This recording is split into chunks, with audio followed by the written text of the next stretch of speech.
नमस्कार, मैं राजीव रस्तोगी। आज आपको पढ़ा रहा हूं 10th क्लास का लेसन नंबर 1 वास्तविक संख्याएं, जिन्हें हम रियल नंबर भी कहते हैं।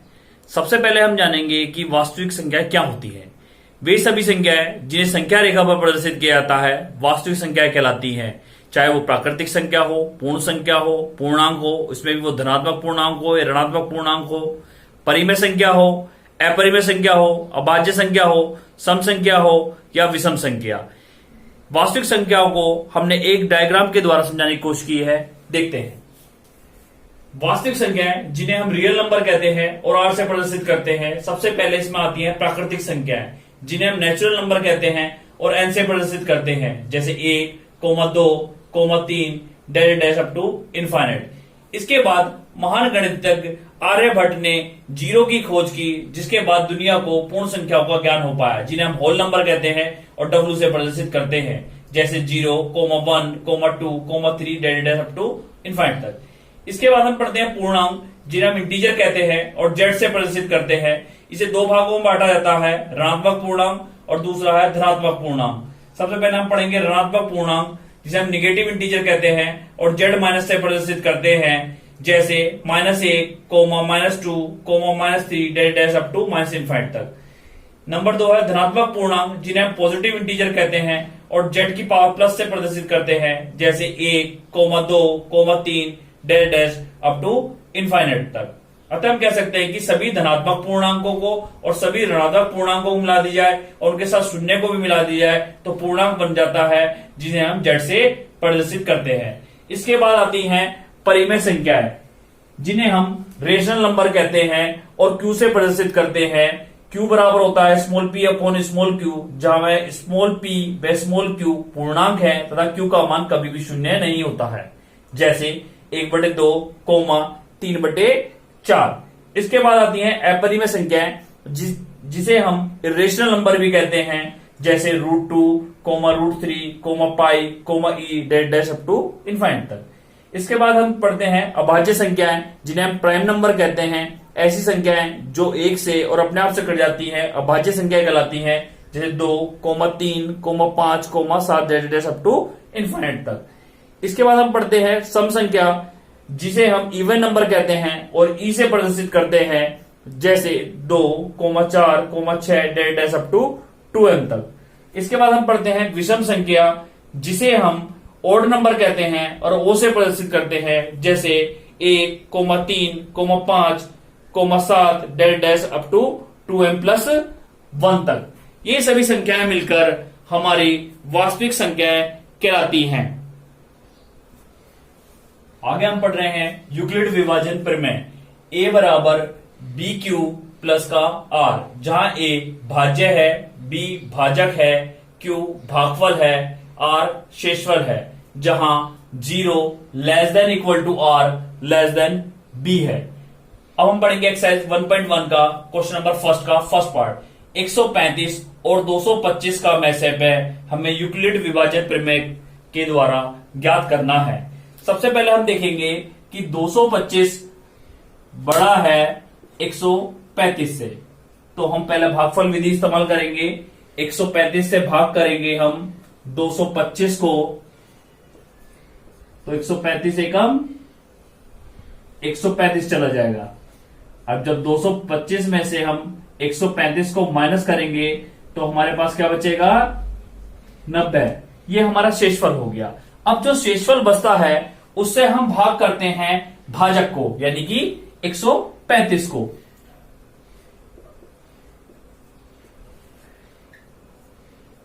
और ये प्रक्रिया तब तक करते रहते हैं जब तक शेषफल शून्य नहीं आता। 90 से भाग करेंगे 135 को, हम आएगा 90 एकम 90, तो क्या बचेगा हमारे पास, 135 में से जब 90 जाएगा तो हमारे पास बचेगा 45।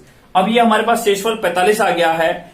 इस शेषफल से हम जो इससे पहले वाला भाजक है उसे भाग करेंगे, यानी कि 90 को 45 से जब भाग करेंगे 90 को, तो ये आ जाएगा 45 दूनी 90, और 90 में से 90 गया 0। शेषफल अब हमारा जैसे ही शून्य आया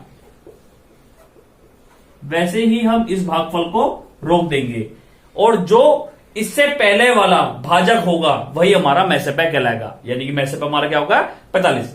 लेकिन करना हमें से यूक्लिड विभाजन प्रमेय से है, तो हम किस तरह से लिखेंगे? 225 को हम लिखेंगे 135 गुणा 1 और प्लस का शेषफल, और शेषफल कितना था हमारा? 90। और जब 90 से भाग करा भाजक को 135 को, तो हमारे पास शेषफल क्या? 45। तो हम क्या लिखेंगे? 135 बराबर 90 गुणा 1 प्लस का शेषफल यानी कि 45। इसी प्रकार जब 45 से भाग करा इससे पहले वाले भाजक 90 को, तो हम क्या लिखेंगे? 90 बराबर 45 गुणा 2 प्लस का शेषफल, और शेषफल कितना है? 0। और जैसे ही शेषफल 0 आया, हमने क्या कहता? मैसे पे हमारा क्या आ गया है? 45।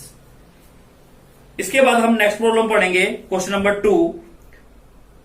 दर्शाइए कि कोई भी धनात्मक विषम पूर्णांक 6q + 1 या 6q + 3 या 6q + 5 के रूप का होता है जहां q कोई पूर्णांक है।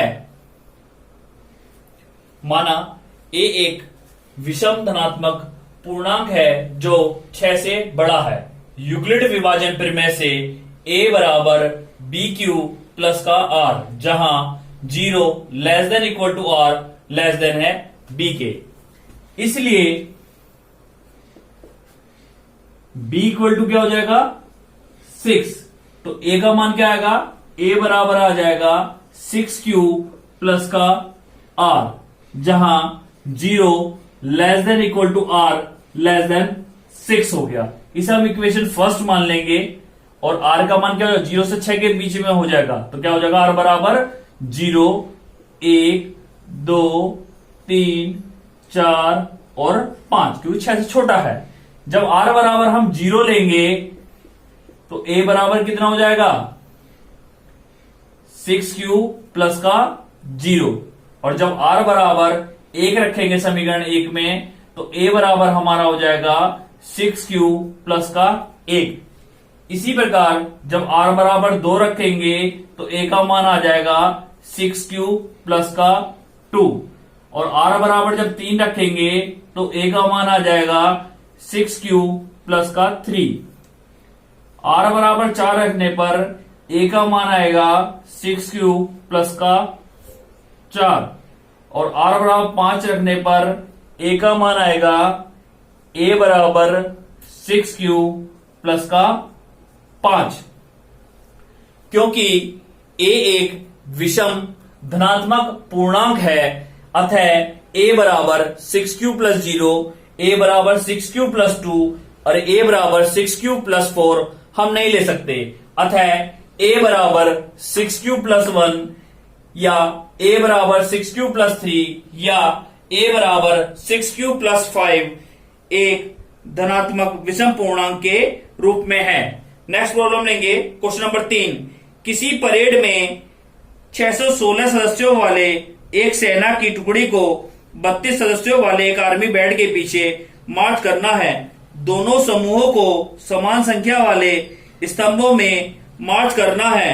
उन स्तंभों की अधिकतम संख्या क्या है जिसमें वे मार्च करते हैं? सैनिकों की संख्या है 616 और बैंड के सदस्यों की संख्या है 32।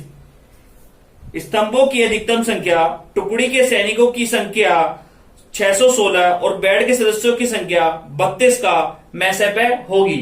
अतः यूक्लिड विभाजन प्रमेय से 616 बड़ा है 32 से, तो हम 32 से भाग कर लेंगे 616 को, तो क्या बचेगा?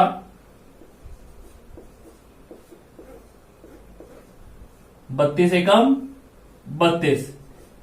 61 में से हम 32 को घटाएंगे तो हमारे पास बचेगा 296। अभी 32 से और भाग जा सकता है, तो 32 निम्मा हमारा हो जाएगा 288, और जब 296 से 288 घटाएंगे तो हमारे पास क्या बचेगा? 8, जो कि शेषफल है।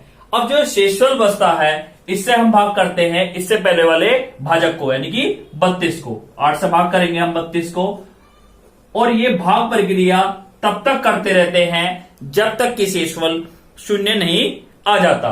8 से भाग करेंगे भाजक 32 को, तो 8 चौक 32 आ जाएगा, और 32 में से 32 जाएगा तो 0 आ जाएगा, यानी कि शेषफल हमारा क्या आ गया, 0 आ गया। और जैसे ही शेषफल हमारा 0 आ गया है, ये हमारी भाग की प्रक्रिया रुक जाएगी, और इससे पहले वाला जो भाजक होगा यानी 8, ये हमारा मैसेपे कहलाएगा। लेकिन हमें लिखना इसे यूक्लिड विभाजन प्रमेय से है, तो हम कैसे लिखेंगे, 616 को हम लिखेंगे 616 बराबर 32 गुणा 19 प्लस का शेषफल यानी कि 8। इसी प्रकार 32 को हम लिखेंगे 32 बराबर 8 गुणा 4 प्लस का शेषफल, यानी शेषफल कितना हो गया, 0।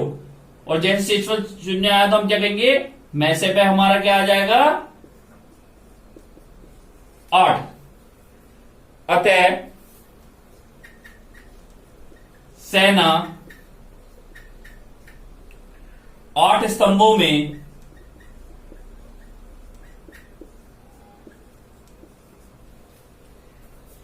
मार्च कर सकती है, मार्च कर सकती है।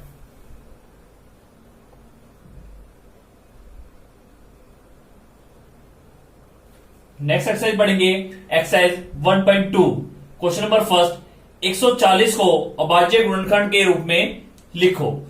140 को हम गुणनखंड के रूप में तोड़ेंगे, 2 से भाग करेंगे, 2 सत्ते 14, 0 ऐसी आ जाएगी।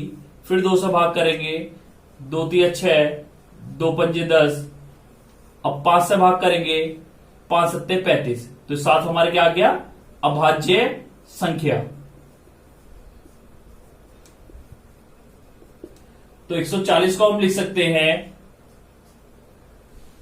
2 गुणा 2 गुणा 5 गुणा 7, यानी कि 2 की घात 2 गुणा 5 गुणा 7। इसी प्रकार क्वेश्चन नंबर फर्स्ट का सेकंड पार्ट है 3825 को अभाज्य गुणनखंड के रूप में लिखिए। 3825 के भी हम गुणनखंड करेंगे, तो गुणनखंड आएंगे इसके 3 से भाग करेंगे हम सबसे पहले। 3 एकम 3, 3 दूनी 6, 2 बच गया 22, यानी 3 सत्ते 21, और 1 बचेगा 3 पंजे 15। अभी भी एक बार 3 से कट सकता है, 3 चौक 12, 3 दूनी 6, 3 पंजे 15। 5 से कट सकता है, 5 अट्ठे 40, और 5 पंजे 25। 5 से फिर भाग देंगे, 5 एकम 5, 3 बचेगा 35 हो जाएगा, 5 सत्ते 35। अभी 17 हमारी अभाज्य संख्या हो गई, अभाज्य संख्या। तो हम 3 8 2 5 को हम लिख सकते हैं 3 गुणा 3 गुणा 5 गुणा 5 गुणा 17। तो ये हो जाएगा हमारा 3 की घात 2 गुणा 5 गुणा 17। नेक्स्ट प्रॉब्लम, क्वेश्चन नंबर 2 का फर्स्ट पार्ट। पूर्णांक को निम्नलिखित युग्मों के महत्तम समावर्तक और लघुत्तम समावर्तक ज्ञात करने हैं तथा जांच करनी है कि 2 संख्याओं का गुणनफल बराबर होता है मैसेपे गुणा लेसेपे। सबसे पहले हम 26 के गुणनखंड करेंगे। 26 को हम लिख सकते हैं 2 गुणा 13। इसी प्रकार हम 91 को लिख सकते हैं 13 गुणा 7। इसके बाद हमें मैसेपे ज्ञात करना है। मैसेपे हमारा होता है जो भी उभयनिष्ठ संख्या होती है, और अगर हम ध्यान से देखें तो दोनों में उभयनिष्ठ संख्या हमारी क्या नजर आ रही है, 13। तो मैसेपे हमारा आ गया 13। इसके बाद हम निकालेंगे लेसेपे। लेसेपे हमारा होता है अंकों की जो भी अधिकतम संख्या होती है उनकी गुणा करने पर जो उत्तर आता है वो हमारा लेसेपे कहलाता है। जैसे अंक है हमारा 2, तो नीचे वाली संख्या में देखेंगे 2 नजर नहीं आ रहा, तो 2 की अधिकतम संख्या कितनी होगी, 2 की घात 1। इसी तरह 13 देखेंगे, 13 यहां पे भी नजर आ रहा है और यहां पे भी नजर आ रहा है। जो दोनों में से अधिकतम होगा वो हम लिख देंगे, तो दोनों में एक ही बराबर है, 13 एक बार है और इसी तरीके 7 एक बार है, तो हम लिख देंगे 182 आंसर आ जाएगा हमारा लेसेप है। लेकिन हमें अपने बताना है कि मैसेप है गुणा लेसेप है बराबर होगा दो संख्याओं के गुणनफल के। तो सबसे पहले हम दो संख्याओं का गुणनफल निकालेंगे। दो संख्याओं का गुणनफल। तो पहली संख्या क्या है हमारी 13 और दूसरी संख्या, पहली संख्या हमारी 26 और दूसरी संख्या है हमारी 91। जब हम 26 की 91 से गुणा करेंगे तो हमारे पास आंसर आएगा 2 3 6 6 2366। इसी प्रकार जब हम मैसेपे और लेसेपे की गुणा करेंगे तो हमारे पास मिलेगा मान मैसेपे गुणा लेसेपे बराबर क्या हो जाएगा हमारे पास। मैसेपे हमारा कितना है 13 है और लेसेपे हमारे पास कितना है 182 है। तो जब इन दोनों की गुणा करेंगे तो हमारे पास आ जाएगा 13 गुणा 182 और जब 13 की गुणा 182 से करेंगे तो हमें प्राप्त होगा 2 3 6 6। अतः हम कह सकते हैं दो संख्याओं का गुणनफल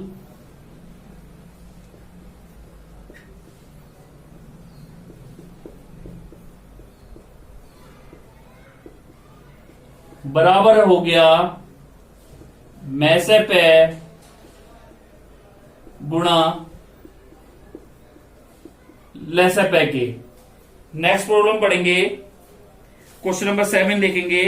किसी खेल के मैदान के चारों ओर एक वृत्ताकार पथ है।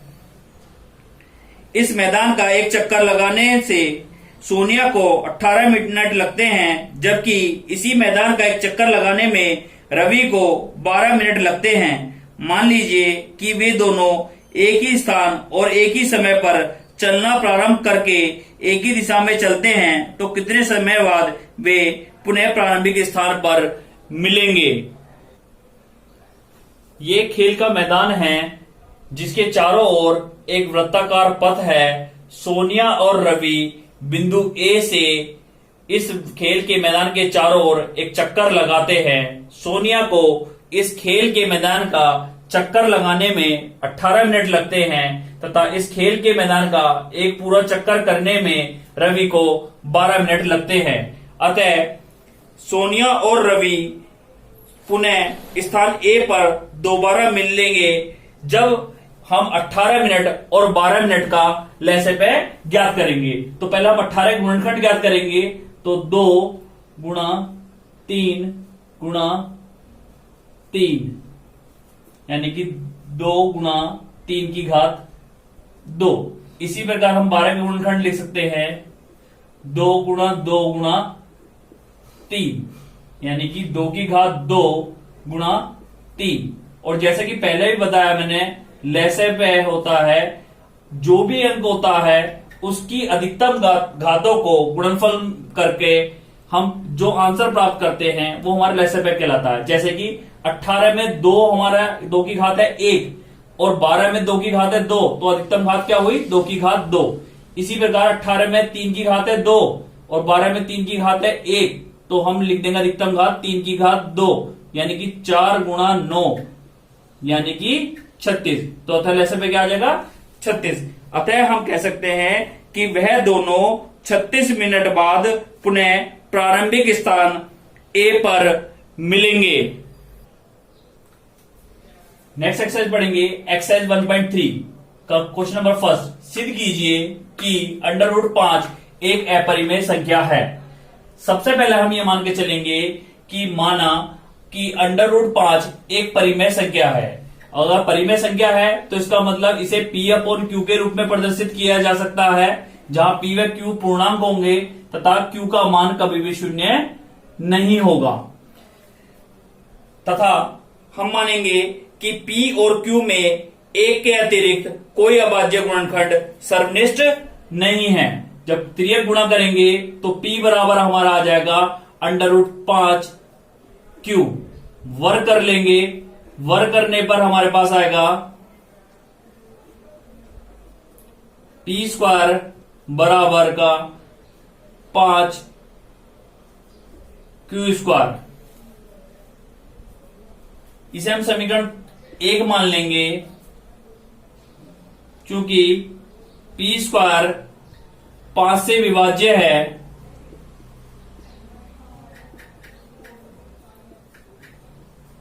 इसलिए P भी 5 से विभाज्य होगा।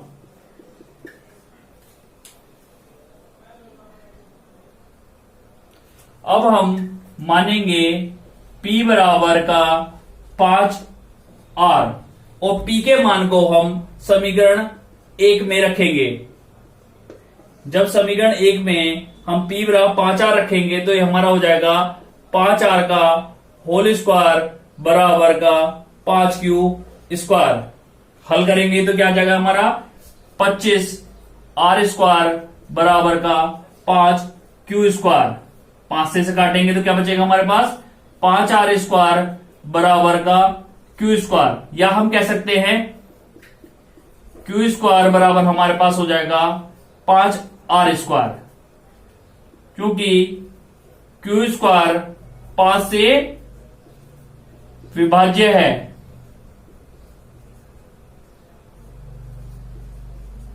इसलिए Q भी 5 से विभाज्य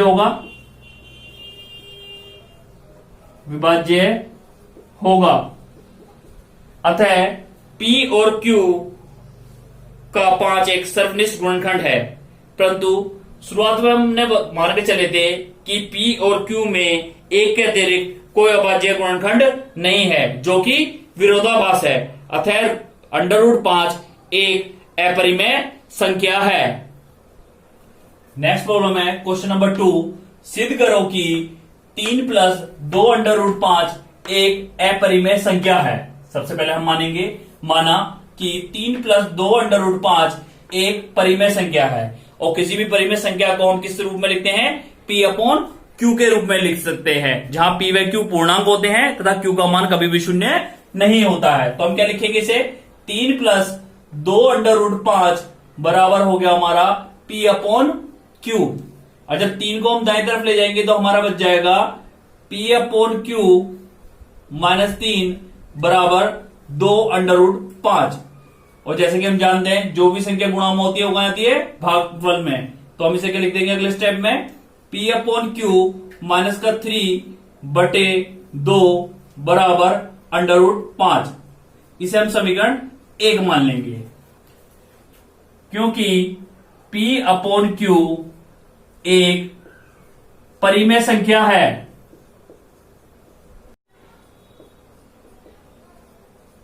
इसलिए P अपॉन Q माइनस 3 भी एक परिमेय संख्या होगी, एक परिमेय संख्या होगी।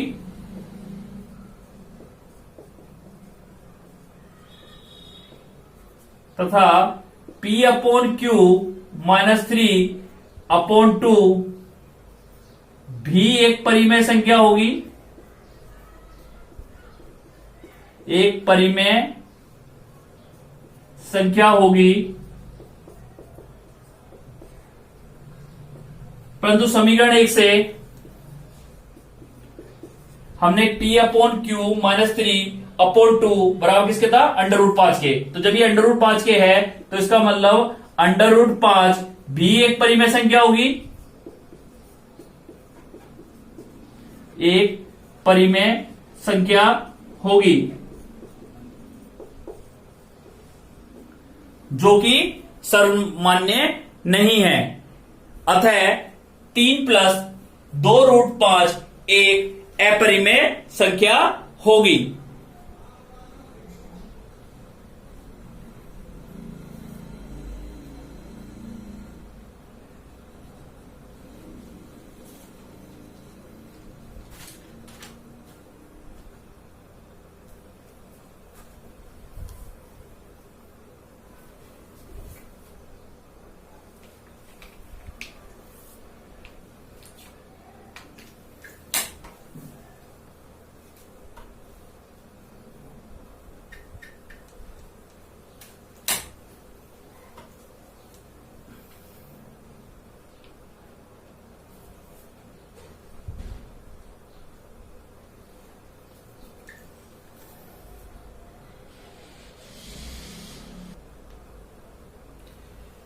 एक्सरसाइज 1.4 का क्वेश्चन नंबर फर्स्ट का फर्स्ट पार्ट 13/3125 के दशमलव प्रसार शांत है या शांत आवर्ती हमें बताना है। अंश हमारा 13 है, इसके गुणनखंड नहीं हो सकते हैं। हर हमारा 3 1 2 5 दिया है तो इसके हम गुणनखंड कर लेंगे। 5 6 30 बचेगा 1 12 5 दूनी 10 बचेगा 2 यानी 25 5 पंजे 25। फिर दोबारा 5 से भाग जा सकता है तो हम लिख देंगे 5 एकम 5 1 बचेगा यानी 12 5 दूनी 10 2 बचेगा 5 पंजे 25। 5 से फिर भाग जा सकता है 5 दूनी 10 और 5 पंजे 25। 5 से फिर भाग जा सकता है 5 पंजे 25 और फिर भाग जा सकता है 5 एकम 5 यानी कि 13/3 1 2 5 को हम लिख सकते हैं 13/5 गुणा 5 गुणा 5 गुणा 5 गुणा 5 या हम लिख सकते हैं 13/5 की पावर 5 या हम इसे लिख सकते हैं 13/2 की पावर 0 गुणा 5 की घात 5 क्योंकि हर में अभाज्य गुणनखंड 2 की पावर n गुणा 5 की पावर m के रूप का है। अतः 13/3 1 2 5 का दशमलव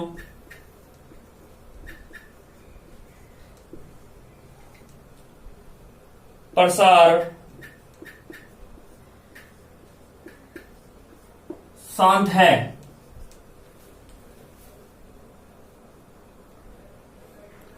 नेक्स्ट प्रॉब्लम लेंगे क्वेश्चन नंबर फर्स्ट का थर्ड पार्ट 29/343। अंश हमारा 29 है जिसके गुणनखंड नहीं हो सकते हैं। हर हमारा 343 है तो इसके गुणनखंड हम कर लेंगे। 7 से भाग करेंगे 7 चौक 28 तो क्या बचेगा हमारे पास 6 यानी 63। 7 निम 63। 7 से फिर भाग कर देंगे तो क्या हो जाएगा 7 7 से फिर भाग करेंगे तो क्या आएगा 7 एकम 7। तो 29/343 को हम लिख सकते हैं 29/7 गुणा 7 गुणा 7 यानी कि 29/7 की घात 3 क्योंकि 29/343 में हर जो है 2 की पावर n गुणा 5 की पावर m के रूप का नहीं है। अतः 29/343 का दशमलव प्रसार अशांत एवं आवर्ती है। धन्यवाद।